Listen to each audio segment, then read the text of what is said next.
Donc, pourquoi vous êtes ici? Parce que, simplement, cette petite église, c'est pas une chapelle, hein, c'est une église qui est désaffectée, mais à l'origine, c'est une église.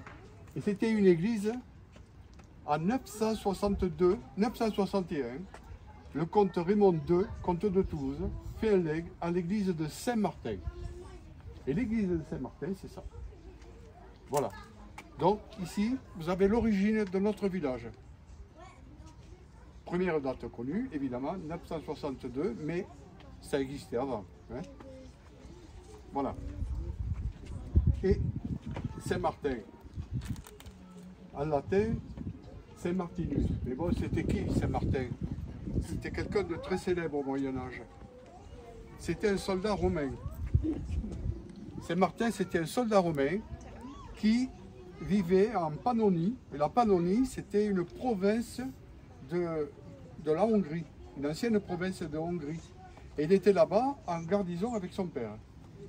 Et puis un jour, les joies de l'armée, c'est ça, un jour, ils reviennent et ils vont vers Amiens, Tours, par là, en France.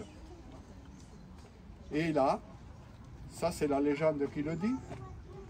Qu'est-ce qui se passe? En plein hiver, ils voient un pauvre type, un pauvre diable sur la route, là sur le bord de la route, qui grelotte de froid, il pleut, il y a du vent. Et Saint-Martin, qu'est-ce qu'il fait? Il prend son manteau et avec son glaive, il le partage en deux. Et il en donne la moitié à ce pauvre type. Mais il ne faut pas oublier que Saint-Martin, c'était un soldat, que le soldat, il avait tout son paquetage sur lui. Et la cape, c'était quoi? C'était pour se protéger du froid, pour se protéger de la pluie.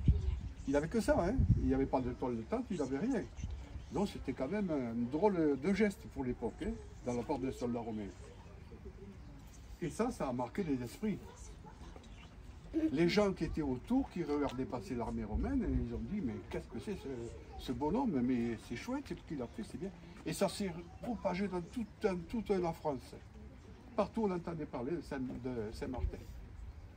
Et un jour, les habitants de Tours, ils ont demandé que Saint-Martin devienne leur évêque. Et Saint-Martin est devenu leur évêque. Et on l'a sanctifié, on l'a béatifié, on l'a sanctifié. Voilà. Donc, Saint-Martin était un personnage ultra célèbre. Et à Castelnau, il a donné le nom au premier village, Saint-Martin. Il a donné le nom à l'école libre, Saint-Martin. Et par extension, il a donné le nom au cimetière. Ce cimetière s'appelle, il est très vieux, ce cimetière s'appelle Saint-Martin. Et de temps en temps, on l'appelle aussi Saint-Martin-des-Vignes. Tout le monde m'entend?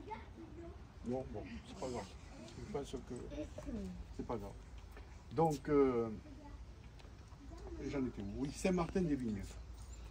Ce qui laisse à penser qu'il y avait des vignes partout ici. Hein. Le vignoble de Fronton, je ne sais pas, mais à Castelnau, il y avait des vignobles partout. Alors, ici, je vous dis que le cimetière est très ancien. J'en suis certain parce que dans les registres de paroissiaux de Castelnau, en 1592, on a enterré Jean Cazeneuve le 17 juillet 1592. Donc Jean Cazeneuve, il est enterré quelque part par là. Hein. Et ça a été, c'est la première personne dans le premier registre qui existe encore de Castelnau, où on parle de quelqu'un enterré à Saint-Martin. C'est Jean Cazeneuve. C'est ça, c'est pour la petite histoire. Voilà. Ensuite, le village, il s'est déplacé et vous avez en face, c'était le village médiéval. Moyen-Âge, avant la construction du premier château, il y avait le village médiéval. Le premier château était certainement une tour en bois, avant les années 1000. Et dans les années 1000, il y a eu des invasions. Qu'est-ce qu'ils faisaient, les envahisseurs? Ils mettaient le feu à la tour. Hein, voilà. Donc on a décidé de faire des châteaux neufs. Château neuf Castelnau, d'Estrettefort, château neuf, pas haut, château neuf. Et d'Estrettefort, les fontaines étroites. Étroites fontaines. Voilà. Mais après, on vous en parlera un peu plus au château cet après-midi. Je pense que la plupart d'entre vous iront. Ça vaut quand même le déplacement.